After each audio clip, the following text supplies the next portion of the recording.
Yes, we are back on the RS6 in today's video, and it has been a very long time since I last did a video on this car, and that is because I didn't actually plan to do another one. I have no idea how long ago the last video was, months and months ago. The car was all done, it was all ready to go. I think it passed MOT, and I was just going to sell it. That was going to be the plan, but I just didn't get round to it. I was busy, and it just sat there. Fast forward probably like 3 or 4 weeks, and I went to start it to move it one day, and it just started misfiring.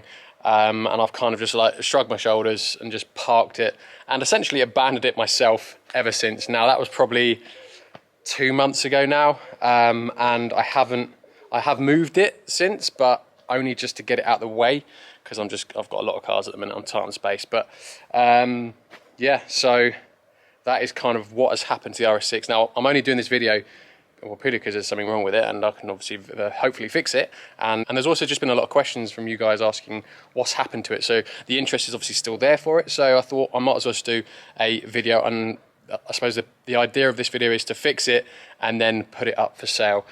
So hopefully, and that is what we're going to do in today's video. Now, it is absolutely hanging, as you would have seen from the pictures that you've just saw. I've had it on charge for a couple of hours now, so hopefully it will start, and yeah, you can see what I mean by the misfire.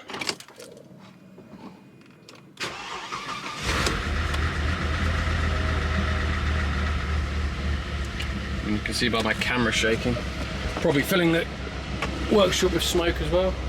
Oh no, that's not too bad actually. That's not bad considering how long it's sat. Now,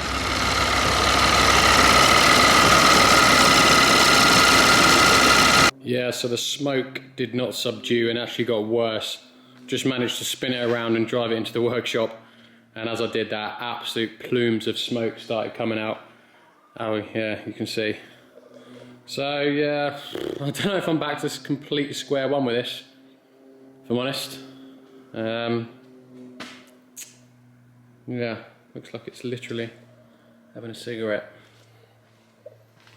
Don't know if I can just start it again just to show you. Oh. Look at that! Jesus, what the hell? Look at that! Got a serious issue. On the plus side, it did stop misfiring. Yeah, so I know I've got a major problem. So the last time I drove this, I checked the oil and made sure it's perfect.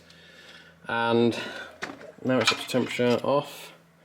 Dipstick is showing bottom, if you can see that, bottom of the fill line, which means it's burnt roughly a litre of oil, doing nothing but idling.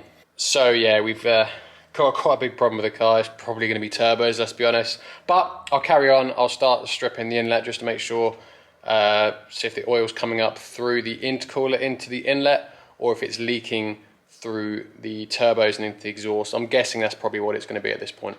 And there we go, look, taking the first hard pipe off, you can see that all the oil has been sucked up from the intercooler, and obviously as I've put my foot down, opened the butterfly, sucked all the air in, and it's just drawn all the oil up from the intercooler straight into the inlet. So yeah, there's quite a lot of oil there, look, even a nice little puddle there as well. So yeah, same again, this is as well, look, just as much oil, just as big a puddle. So yeah, we've got quite a big problem on our hands.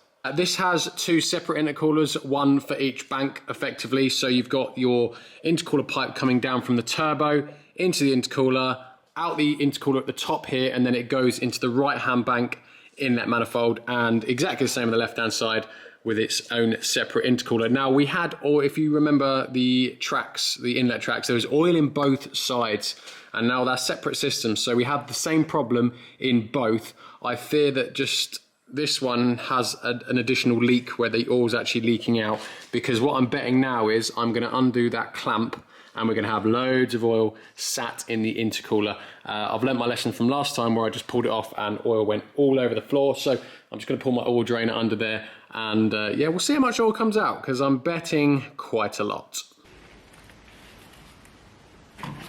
Yep. I don't know if you saw that, but yeah, it's just mad the amount of oil in there.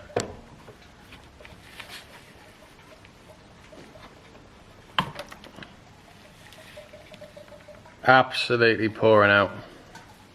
Sorry about the shaky hand. Let's see how much comes out this one. Yep. Jesus. Everywhere. Still managed to spill it. Yeah, so even with an oil drainer, I've managed to spill it everywhere. Pointless. So yeah, now I need to think about why there is so much oil in the intercooler pipes, both sides, and I'm going to try my hardest to eliminate the turbo.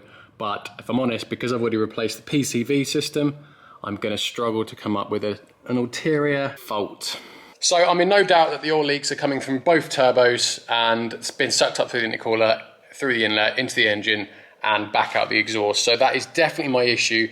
I just now have to work out whether it's turbo related, or the only other explanation I can think of is still excess crankcase pressure, and that's just forcing the oil out the crankcase down into the inlet side of the turbo. As you know, I have replaced all but one item on the PCV system, and that is the PCV valve itself on the left hand bank. That's the only thing that I haven't replaced. So I think my only option is to get it back down on the ground, get that PCV valve out and test it. Now I'm not actually sure how to test that one because it's quite complex, but I'm sure a Google search, or I might better work it out for myself. We'll test that valve, and then yeah, that will pretty much leave us with our answer.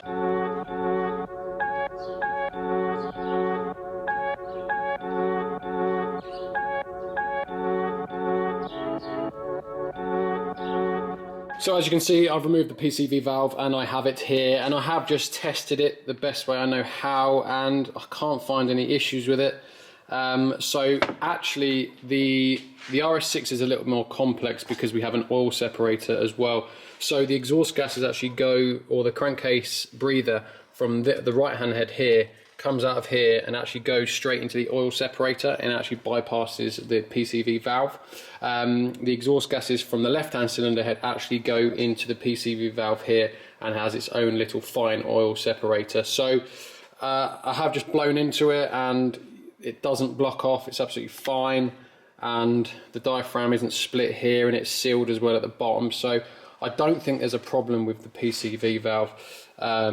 And especially with the amount of oil as well. I mean, I probably only drove it to the MOT station back and up and down the road, so it's probably done 1.5 miles and then maybe 15 minutes of idling around the yard.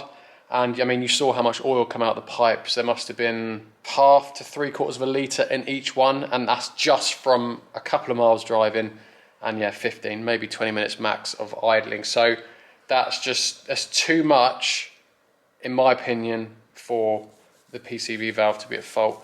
Let me know what you guys think in the comments. There are a few other options. Excessive crankcase pressure. So if we've got like warm piston rings on all cylinders and there's just too much blow-by gases and the PCV system can't cope with it, that could be another reason. But again, with the amount of oil, I don't think it's that, and it leaves me with pretty much one conclusion, and that is the turbo. So I've just removed them little pipes that direct it, and you can see kind of up into the turbo. Can't really show you a great deal though. Let's go to this one, you might be able to see a bit better. On this one, you can see the oil in the turbo there, and you can also see like a patch of oil at the bottom. It's just dripping down now, look. So yeah, let's be honest, I know it's definitely coming from the turbo, so that can rule out valve stem seals. That would make the car smoke, but that wouldn't give me oil in the intercooler pipe. So in my eyes, we've either got too much blow-by gases, or we have leaking turbos. Now, in my opinion, I think it's the turbos purely because the amount of oil that's in the intercooler pipes. I think it's just far too much to be excessive crankcase pressure. So that is my opinion. Let me know what you guys think in the comments. It's just a bit of a coincidence that both turbos have gone at the same time. Is it? I don't really know, because they're separate sides, but they're both leaking. I'd say the right or the left-hand side one is leaking just a little bit more, but is it a coincidence they're both just gone, or is there something else? Let me know in the comments, guys. I mean, that is going to be the end of today's video. It's purely just a diagnosis video, and if I'm completely honest with you, it was misfiring, which is why I've left it sat there and I was putting this video off, but I genuinely thought it was just going to be a coil pack or something from where, or a spark plug maybe from where it was smoking before and the oils just killed the plug. So yeah, this is a bit of a shock that it's actually back to square one, possibly turbos again, after thinking I'd fix the smoking with the PCV system, replacing all them valves. So yeah, I'd like to say this has been an enjoyable video, but it really hasn't. So I guess the question is, do you guys want to see me take the engine out the RS6 to repair it? And is it even worth repairing? Because don't forget, this has done 215,000 miles. Am I better off just selling it for parts? Because even with the turbos fixed, I might be lucky to get 12 grand for the car, whereas you could probably sell it as a parts car for, I don't know, 9, I don't really know. So is it even worth me going down the road of repairing it? And as always, thank you very much for watching, and yeah, let me know if you want to see the engine out. Cheers guys.